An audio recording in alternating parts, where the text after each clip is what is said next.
প্ৰথমৰ পৰা কোৱা কি কৰিছিলোঁ আমি ডাঙৰকৈ কোৱা ইম্পিয়ৰ কপাৰ ছালফেটৰ লগত মই চেণ্ট মিক্স কৰি দিছিলোঁ আৰু তাক কি কৰিছিলোঁ বিকাৰ এটাত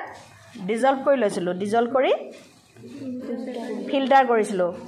হয়নে কেনেকৈ আমি ফিল্টাৰ পেপাৰখনে দি কোন বনাই লৈছিলোঁ সেইটো কথা তোমালোকক দেখুওৱা হৈছিলে আৰু আল্টিমেটলি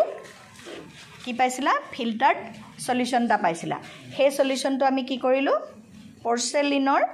বেচিন বাটি পৰ্চেলিনৰ বাটিলৈ ট্ৰান্সফাৰ কৰি আমি হিট কৰিলোঁ আমাৰ যেহেতু হিট কৰিবৰ কাৰণে গেছৰ সিস্টেম নাই আমি কিহত হিট কৰিছোঁ এইটো কি স্পিৰিট ল্যাম্প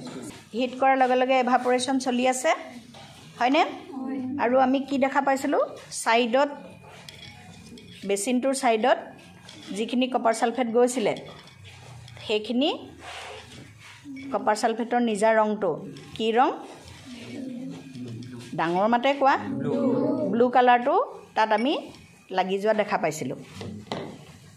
আৰু সময় যোৱাৰ লগে লগে সেই ব্লু কালাৰটো কৰিব লাগিব লৰাব লাগিব কিয় লৰাব লাগিব বেছিকেও নলৰাবা যাতে পৰি না যায় ওকে কি দেখা পালা কিহৰ ক্ৰিষ্টেল আয়োডিনৰ চিকমিকিয়া ক্ৰিষ্টেল তাতে এটা পিওৰ ক্ৰিস্টাল দিছিলো নে সেই পিওৰ ক্ৰিস্টালটো দিয়াৰ লগে লগে ক্ৰিস্টালাইজেশনটো